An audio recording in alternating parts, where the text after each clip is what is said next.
पटना में तेजस्वी यादव से ईडी की पूछताछ जारी है। ईडी दफ्तर के सेकंड फ्लोर पर तेजस्वी से पूछताछ हो रही है। ईडी के 12 अफसरान पूछताछ कर रहे हैं। सवाल जवाब करीब 50 सवालों की लिस्ट तैयार है और कल जिस तरीके से लालू प्रसाद यादव से 50 सवालों के जवाब तलाशने की कोशिश की गई थी ईडी के जरिए और काफी लंबी उनके साथ पूछताछ हुई थी और अब तेजस्वी यादव से इस मामले में पूछताछ हो रही है। वाज़ेह रहे कि 2004 से 2009 के बीच में लैंड फॉर जॉब केस में लालू की फैमिली मुश्किलों में नजर आ रही है। पटना में ईडी लगातार पूछताछ कर रही है। कल लालू प्रसाद यादव से पूछताछ हुई और आज तेजस्वी यादव से पूछताछ हो रही है।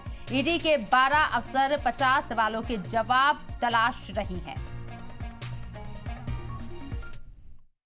एक चीज बताइए, 1997 में किसकी सरकार थी और लालू प्रसाद जी जब मुख्यमंत्री रहे तो चारा खा गए और जब रेल मंत्री हुए तो बच्चों की नौकरी खा गए। तो इसका जांच तो होगा ना। जांच यदि जमीन किसी का लिखवाया, आप लोग मीडिया के साथी हैं, महुआ बाग चले जाइए, आपको जमीन भी दिखाई दे देगा। पटना में इससे और पूरे बिहार में हजारों बच्चे हैं जिनका लालू प्रसाद जी के परिवार के लोगों ने जमीन लिखवाने का काम किया। इसलिए जो जमीन लिखवाएगा उसको ईडी तो पूछेगा ही। अरे भाई, सबका जवाब मिलेगा और मिल रहा है। सम्मान आवे चाहे जो भी है, जिस पार्टी के और व्यक्ति के पास जल होता है उसको किसी तरह का डर नहीं होता है।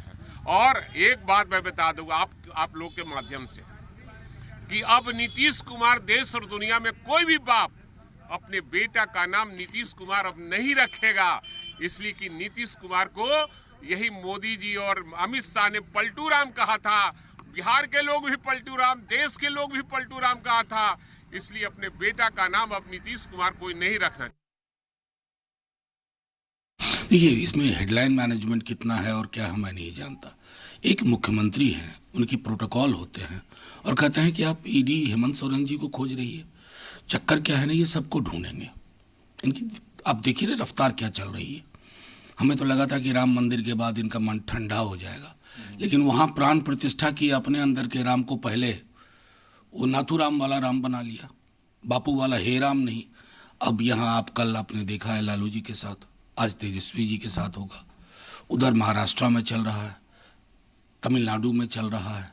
तो अब ये विपक्ष को तो ये मान लेना चाहिए कि उनको चुनाव भी लड़ना है और इन एजेंसी से भी संघर्ष करना है, लेकिन नतीजे अगर उलट आए ना तो जो लोग आज ईडी आईटी सीबीआई से ये करवा रहे हैं सबके सब जद में आएंगे।